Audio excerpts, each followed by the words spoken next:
I'm Liam, 42 male. I'm a woodworker and I live with my 16-year-old daughter in the house my wife and I bought a decade ago. For the past year since my wife Alina passed, the house hasn't felt like a home.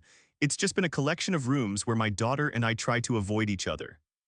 I thought the worst part of my life was losing my wife, but I was wrong. It was the secret she left behind, hidden in a box of old cassette tapes, a secret with the power to either destroy what was left of my family or somehow save it. Before this story unfolds, I'd love to connect with you. Please let me know in the comments where you're watching from and what time it is in your corner of the world. It's amazing to see how far these stories can travel. After Alina died, the silence in our house became a physical presence. It was heavy, settling in the corners of rooms and draping itself over the furniture like a dusty sheet. Grief wasn't a wave that came and went. It was the ocean we were now living in, and my daughter, Chloe, and I were drowning on separate islands. She was 16, and her sorrow had calcified into a hard, brittle anger directed entirely at me. I had become the living embodiment of her loss, a constant, walking reminder that her mother was gone and I was still here. Our conversations, if you could call them that, were clipped and painful. A simple "how was school" would be met with a shrug and a one-word answer, her eyes fixed on her phone as if it were a shield. If I tried to push even gently, the shield became a weapon. "Just leave me alone," she'd snap, the words sharp enough to make me recoil. Doors were her preferred method of communication. A slammed door meant she was angry. A locked door meant she was hurting.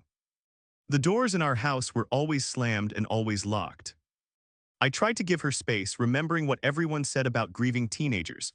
My own father, Robert, a man of few words, had told me over the phone, "Your job right now, son, isn't to fix her. It's just to be there when the storm passes." But the storm wasn't passing. It was a permanent hurricane raging within the walls of our home, and I was losing my daughter to the wreckage. She looked at me with a unique kind of contempt, as if I had failed in some fundamental way by not being able to keep her mother alive. In her eyes, I wasn't just a grieving husband. I was the warden of her misery. My workshop out in the garage became my only sanctuary. The smell of sawdust and varnish, the rhythmic hum of the lathe, the careful work of shaping wood into something useful and beautiful, these things were my therapy. I'd work until my hands ached and my mind was too numb to feel anything else. But the moment I stepped back inside the house, the silence would rush in to greet me, followed by the inevitable tension that radiated from Chloe's closed bedroom door. The house itself was a museum of Alina. Her favorite worn blanket was still folded over the armchair in the living room. A half-finished book lay on her nightstand, a bookmark peeking out from a page she'd never get to finish. I couldn't bring myself to move any of it. These small anchors were the only things that made her feel close, tangible remnants of the life we'd built. Chloe, on the other hand, avoided these objects as if they were cursed. She'd walk a wide circle around the armchair and never glanced toward our bedroom. It was her way of pretending, of building a fortress against the memories. One Saturday afternoon, the fortress became too much to bear. Chloe was out with friends, a rare occurrence that I was grateful for, and the state of her room had become a metaphor for our lives, chaotic, neglected, and suffocating. Clothes were strewn everywhere, empty glasses gathered dust on her desk, and schoolbooks were buried under piles of junk.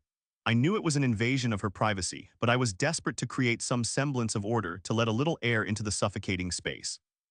I told myself I was just cleaning, just trying to help, but deep down I knew I was searching for something. A clue, a sign, any indication of the daughter I used to know. I started by gathering clothes, then moved to the clutter on her desk. Underneath a stack of magazines, I found a framed photo of her and Alina at the beach, their faces bright with laughter. Chloe had turned it face down. The sight of it was a punch to the gut. She was trying to erase her while I was clinging to every last trace. It was when I was clearing the space under her bed that my hand brushed against something solid and unfamiliar. I pulled it out. It was a simple cardboard box, heavy with dust and age, the corners softened from time. It looked like something you'd store old photographs or school projects in. There was nothing written on the outside, but it was sealed with a thick layer of yellowed packing tape. Curiosity, tinged with a father's instinct to know what his secretive daughter was hiding, got the better of me. I carefully peeled back the tape, the sound loud in the quiet room. Inside, nestled in neat rows, were about a dozen cassette tapes. Each one was housed in a clear plastic case, and each had a small white label with my wife's elegant, familiar handwriting on it. At first, I was just confused. Chloe was a child of Spotify and streaming. She wouldn't know what to do with a cassette tape. Maybe Alina had recorded old home videos onto them, a project she never got around to digitizing. My heart ached at the thought, another unfinished piece of her. I picked one up at random. The label read, "For Chloe, age 16. My breath caught in my chest. This wasn't a random collection. This was intentional. The date written in the corner was for the current year. Alina had prepared this. She had recorded a message for our daughter, anticipating she would be 16 when she heard it. A cold wave of dread and wonder washed over me. What could she have possibly needed to say that she couldn't have said while she was alive? I looked around the messy room at the ghost of the girl my daughter used to be and the angry stranger she had become. I held the small plastic rectangle in my hand, feeling its weight, its significance. This tape and the others in this box felt like a key, but I had no idea what door it was meant to unlock or what lay waiting for us on the other side. All I knew was that my wife was about to speak again, and I had a terrible feeling that nothing would ever be the same once she did. Sitting on the edge of Chloe's bed, I held the cassette tape as if it were a fragile artifact. The world outside her window seemed to fade away, the sounds of the neighborhood muted. All my focus was on the small object in my hands, on Alina's handwriting, a script so familiar it felt like a part of my own memory. 1,000 questions swirled in my mind. Why cassettes, why a hidden box, and why a message timed for Chloe's 16th year? Alina had been a painter, a woman who communicated in colors and textures. This methodical, almost clinical, approach to a message felt deeply out of character. My first instinct was purely selfish. I wanted to hear her voice. It had been over a year since I'd last heard her laugh or whisper my name or hum her off-key tunes in the kitchen. Grief had a way of dulling the senses, and the memory of her voice was beginning to fray at the edges. The thought of hearing it again, clear and real, was an irresistible pull, a siren's call to a man lost at sea. I knew we had an old cassette player somewhere, a relic from the 90s stored away in a closet. I found it tucked behind a stack of board games, dusty but intact. Back in Chloe's room, my hands trembled as I clicked open the plastic lid and gently placed the tape inside. For a moment, I hesitated. This felt wrong. The label clearly said "For Chloe." It was a private message between a mother and her daughter. Listening to it felt like eavesdropping on the most sacred of conversations. But my desperation was stronger than my guilt. I rationalized it to myself. Chloe would never listen to this on her own. In her current state of mind, if I presented her with this tape, she'd likely throw it in the trash out of pure spite. She saw anything from me as an attack, and this offering would be no different. If Alina had something important to say, I couldn't let Chloe's anger stand in the way. I was protecting the message. I was honoring my wife's last wish. At least that's what I told myself. I pressed the play button. The machine whirred to life with a soft click followed by the gentle hiss of blank tape. And then there it was, her voice. It was so clear, so present, it was as if she were sitting right next to me. "Chloe," she began, and the sound of my daughter's name on her lips sent a shiver down my spine. Her tone wasn't warm or nostalgic. It was serious, measured, and heavy with unspoken emotion. "If you're listening to this, there's something you need to know. Something I should have told you a long time ago." My heart hammered against my ribs. This wasn't a simple "I love you" or a collection of fond memories. This was a preamble to a confession. I leaned closer to the small speaker, my ear just inches away, straining to catch every word. And then she said the words that froze the blood in my veins. "This message is for you, my sweet girl. It's not for your father. Please make sure he never hears this." I slammed the stop button, the abrupt click echoing in the silent room. My hand was shaking. "Not for your father." The words echoed in my head, a clear and undeniable boundary I had just bulldozed through. The guilt I'd been suppressing came rushing back, hot and suffocating. This wasn't just private, I was explicitly excluded. This was a secret she had deliberately kept from me. I stared at the cassette player, my mind racing. For 16 years of marriage, I had believed we had no secrets. We were partners in every sense of the word. We had weathered financial struggles, family illnesses, and the everyday challenges of raising a child, all with a foundation of what I thought was complete honesty.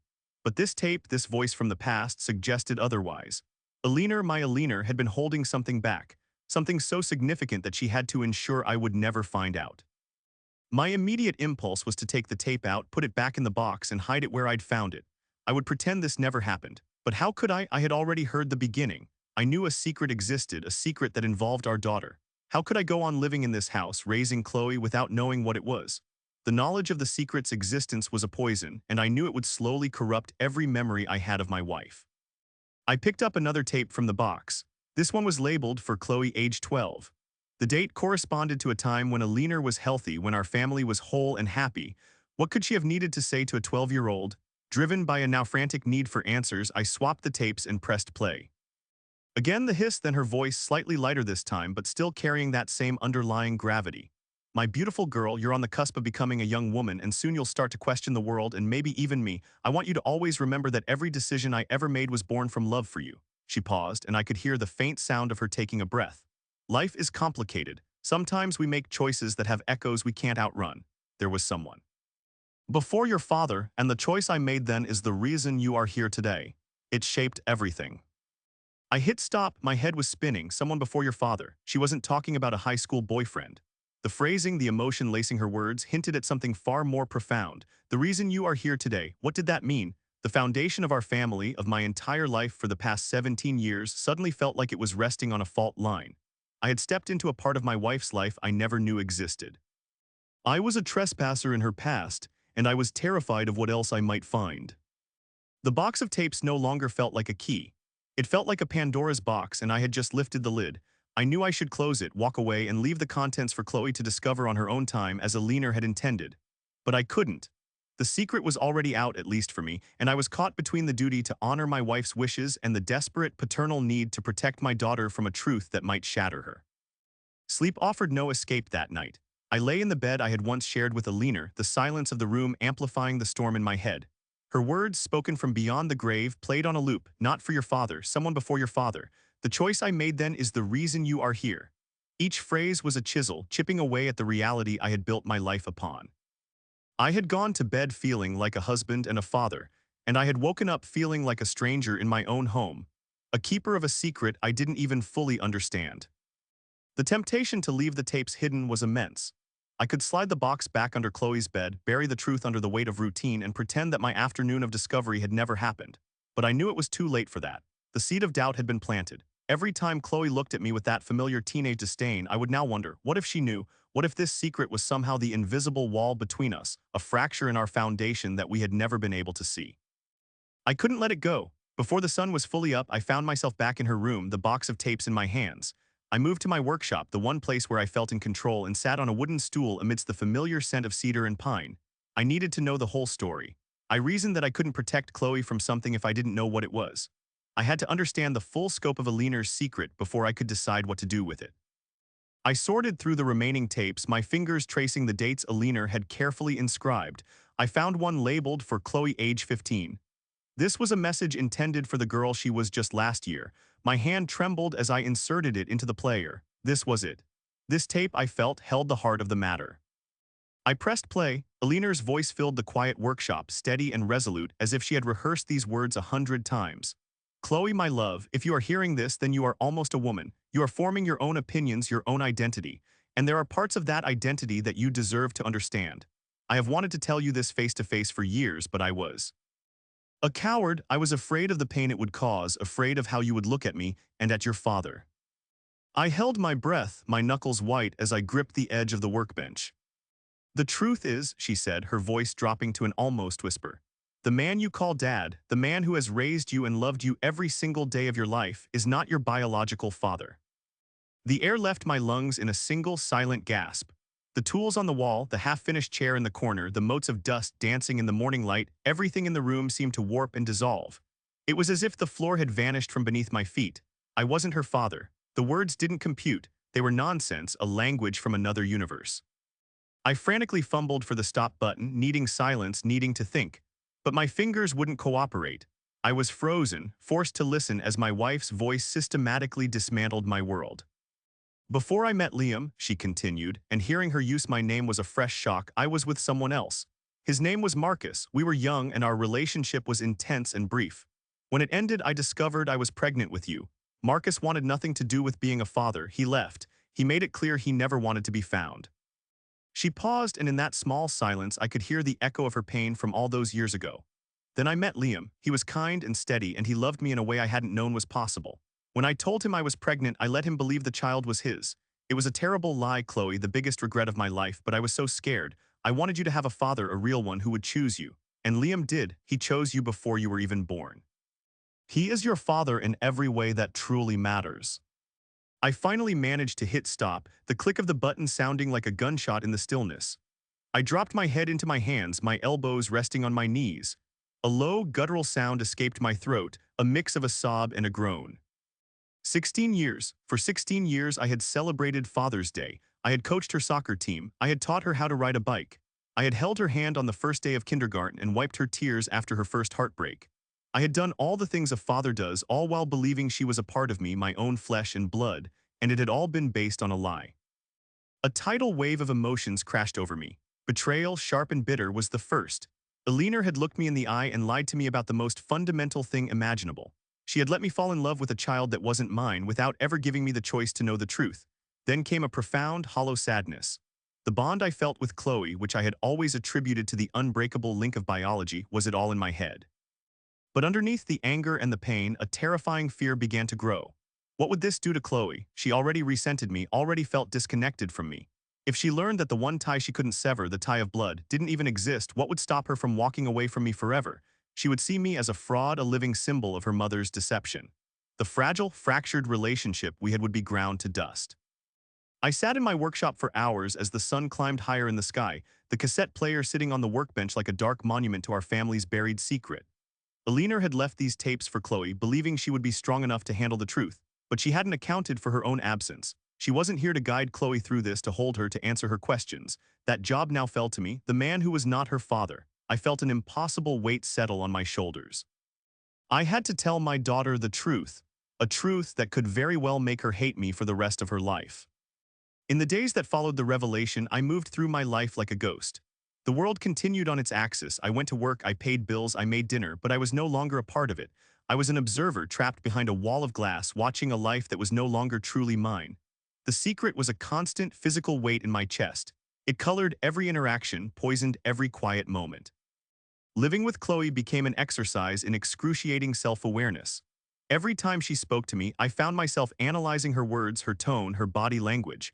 When she rolled her eyes at something I said, the old, familiar sting of parental frustration was now replaced by a cold dread. She resents you now. What will happen when she knows you're not even her dad? When she offhandedly mentioned a trait she thought she got from me, a shared dislike for olives, a similar way of laughing at bad movies, I felt like a fraud. I would just nod, a tight smile on my face, while inside I was screaming.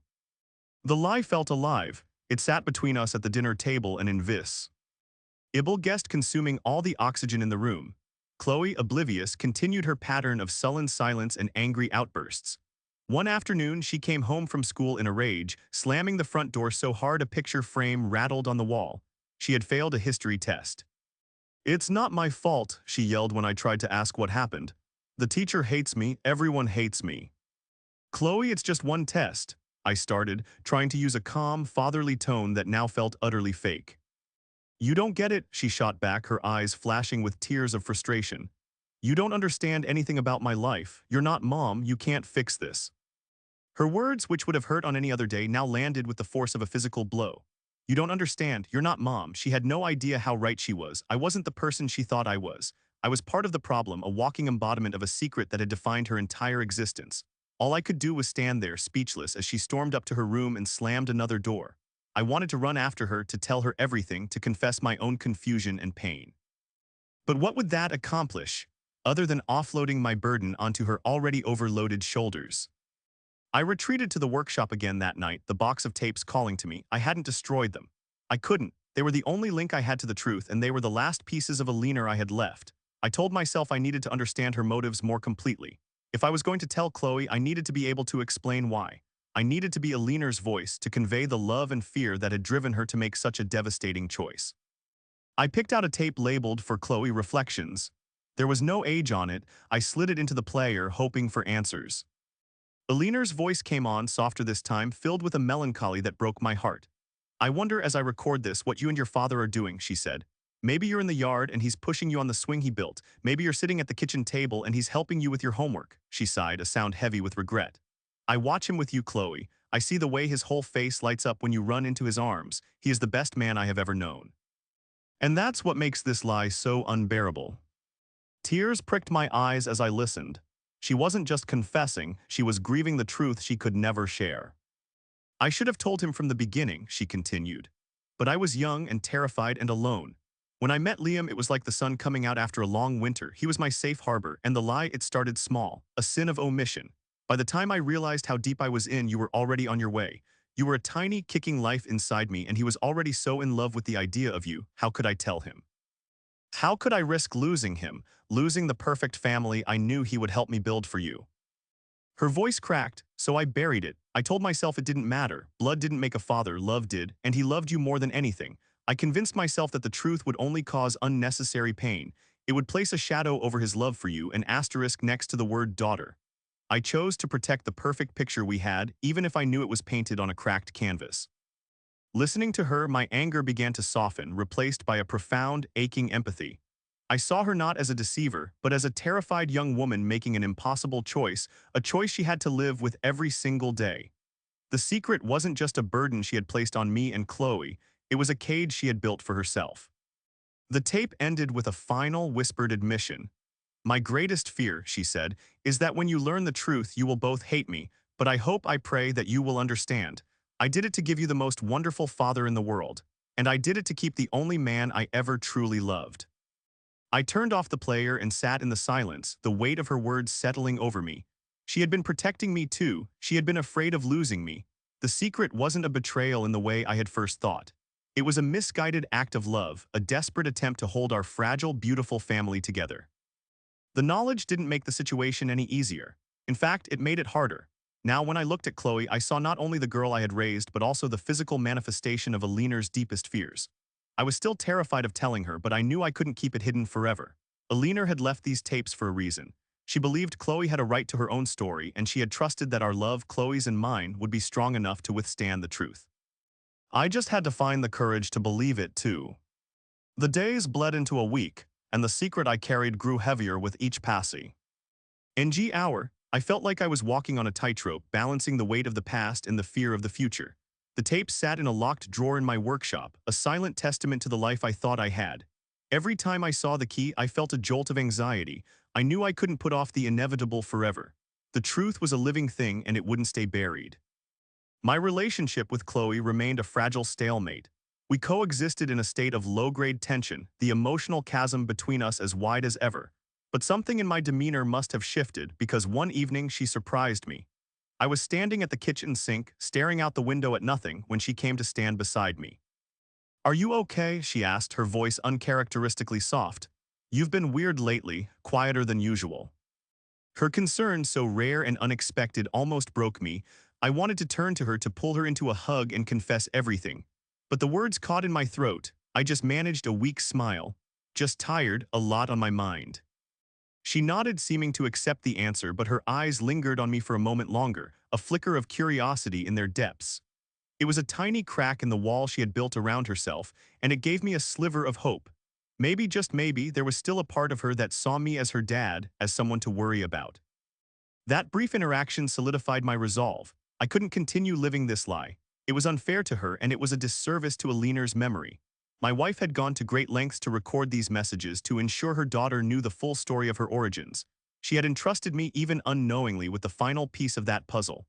Hiding the tapes was an act of cowardice, and Alina, for all her fears, had not been a coward. I knew I had to listen to the last tape. There was one left in the box, the one with the most ominous label, "For Chloe, the final message." I had been avoiding it, afraid of what other bombshells it might contain, but I realized I couldn't guide Chloe through this storm if I hadn't navigated the whole map myself. I needed to know everything Alina wanted her to know. I had to be prepared for any question, any accusation, any torrent of emotion that was sure to come. That night after Chloe was asleep, I went back to the workshop. The air was cool and smelled of sawdust, a scent that had always calmed me. I took the final cassette from the locked drawer. My hand was steady as I placed it in the player.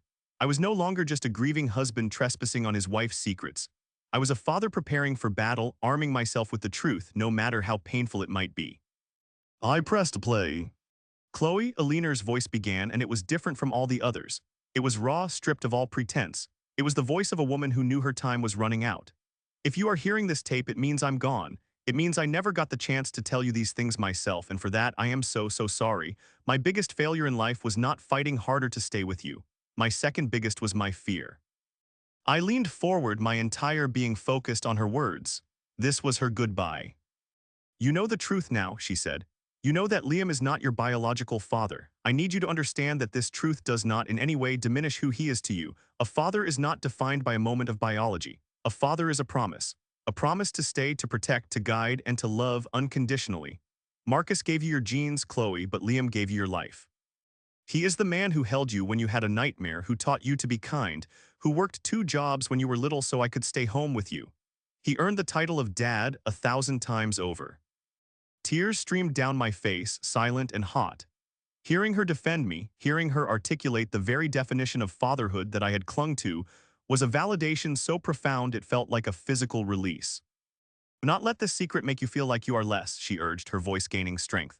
"Your origin story is complicated, but it is yours. It does not make you broken. It makes you a testament to the fact that families are built, not just born. And please do not let this push you away from Liam. He is going to need you as much as you need him.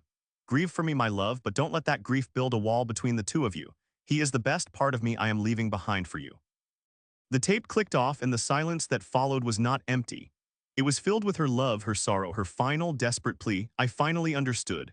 The tapes weren't a confession meant to tear us apart. They were a bridge. She had built it before she died, plank by painful plank, hoping that it would be strong enough to carry us over the chasm of her secret and our grief and bring us back to each other. I now knew what I had to do. There was no rigs. Tea time? The right time was now. I couldn't orchestrate the perfect moment. I just had to be honest. I would give Chloe the box. I would sit with her and I would let her listen. I would let Alina speak for herself, and I would be there to pick up the pieces, whatever they may be. For the first time in weeks, I didn't feel afraid. I felt ready. The plan wasn't a plan at all. It was simply a surrender to the truth. My newfound resolve was fragile. The next day, I carried the weight of my decision like a physical object, waiting for the right moment to approach Chloe. But every potential opening at the breakfast table, in the car on the way to school, felt wrong. The words wouldn't come. How do you begin a conversation that you know will irrevocably alter your child's life? "Chloe, there's something you need to know about the very nature of your existence." It was impossible. That evening, I found myself hesitating again. Chloe had retreated to her room right after dinner, the familiar thud of her music vibrating through the floorboards. The opportunity had passed. Frustrated with my own cowardice, I decided I would just put the box back in her room. I would leave it on her desk with a simple note, letting her discover it on her own terms. It felt like a compromise, a way to cede control back to Alina's original plan. With the box tucked under my arm, I quietly opened her door. She wasn't there. I could hear the shower running down the hall. Relief washed over me. I had a few minutes. I placed the box on her desk, but as I did, my eyes fell on the cassette player still sitting on her nightstand from my first intrusion. An idea, reckless and impulsive, took hold of me. Maybe I just needed to hear that last tape one more time. Maybe hearing Alina's final words of encouragement would give me the strength I needed for the conversation to come. I took the final tape from the box, slid it into the player, and pressed play. I kept the volume low, just a whisper. Alina's voice filled the room, a ghostly presence among Chloe's teenage clutter. "A father is not defined by a moment of biology," she said again. "A father is a promise." I was so lost in her words, in the bittersweet pain of hearing her, that I didn't hear the shower turn off. I didn't hear the footsteps in the hall. The door swung open, and my world came to a screeching halt. Chloe stood in the doorway, a towel wrapped around her wet hair, her face a mask of disbelief that quickly hardened into pure fury. "What are you doing?" she hissed, her voice dangerously quiet. "I told you to stay out of my room, and what is that?" Her eyes darted from my face to the cassette player, then to the box on her desk. My blood ran cold. I fumbled for the stop button, but it was too late. I was caught red-handed, a thief in my own home. "Chloe, wait, it's not what you think." "Isn't it?" she shot back, stalking into the room. "You're in here going through my things, listening to Mom's old stuff like some kind of creep. I can't believe you." Her voice rose with every word, laced with a year's worth of pent-up grief and anger. "You have no respect for me, you have no respect for her." "That's not true," I said, my own voice rising in desperation. "These aren't just old stuff. She made them for you. These tapes are messages from her to you." Chloe froze, her anger momentarily replaced by confusion. "What are you talking about?" "She recorded them before she died," I explained, my words tumbling out in a frantic rush. "She wanted you to have them when you turned 16. I found them, Chloe, and I listened. I know I shouldn't have, but I was so scared. I needed to know what was on them." She stared at me, her expression unreadable. Then she shook her head, a bitter laugh escaping her lips. "So you lied. You found something that was for me, and you kept it, and you lied about it." "Please just listen," I begged, gesturing toward the cassette player. "Let her explain it. Let her tell you herself." For a heart-stopping moment, I thought she would refuse. She glared at me, her chest heaving, her whole body vibrating with rage. But then some of the fight seemed to drain out of her, replaced by a weary, painful curiosity. She slowly sank onto the edge of her bed, her arms wrapped around herself as if bracing for a blow. My hand shaking, I rewound the tape a few seconds and pressed play. The room fell silent, the only sound the soft whir of the machine and Aliner's voice, now filling the tense space between us. "You know the truth now," Aliner's voice said, clear and steady.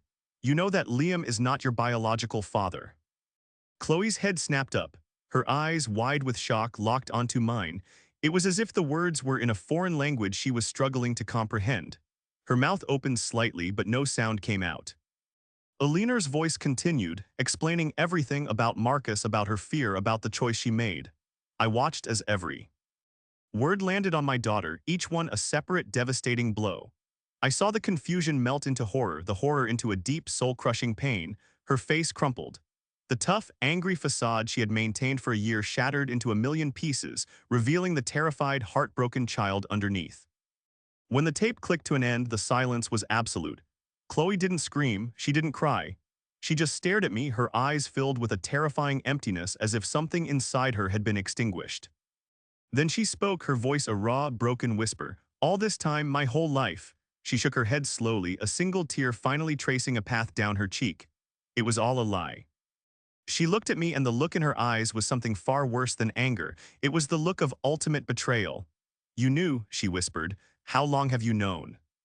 "Only a few weeks," I said, my voice thick with my own unshed tears. "I swear, Chloe, I found the tapes by accident. She never told me." But it didn't matter. In that moment, I was no longer her father. I was just a man who had been part of the lie. The secret was out, not as a gentle revelation guided by a mother's love, but as a violent explosion in the middle of a battlefield. And as I looked at my daughter's shattered face, I was terrified that we would never be able to find our way back from the wreckage. After the explosion, a deafening silence descended upon our house. It was a new kind of quiet, heavier and more desolate than the silence of grief had ever been. For 3 days, Chloe did not speak to me. She moved through the house like a phantom, her eyes hollow and fixed on some distant point I couldn't see. She didn't slam doors anymore. The anger was gone, replaced by a profound, unnerving emptiness. She would eat the food I left for her, she would go to school, but she was gone. The daughter I knew had vanished, and this silent, wounded stranger was left in her place. I was paralyzed by guilt. I replayed the confrontation in my mind 1,000 times, each time cursing my own stupidity, my recklessness. I had taken Aliner's carefully constructed bridge and blown it up with my impatience. My attempts to connect with Chloe were met with a wall of absolute indifference. I'd knock on her door and get no response. I'd say her name and she would look right through me as if I were made of glass.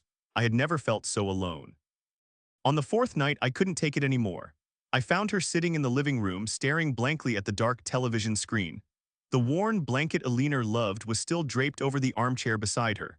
I sat down on the couch opposite her, the space between us feeling like a mile-wide canyon. "Chloe," I began, my voice hoarse. "I am so sorry for everything, for listening to the tapes, for how you found out, for not being who you thought I was." She didn't look at me, but for the first time she responded. "Who are you?" she asked, her voice flat and devoid of emotion. The question hung in the air, simple and devastating. I took a deep breath, knowing my answer was everything. "I'm the man who loves you," I said quietly.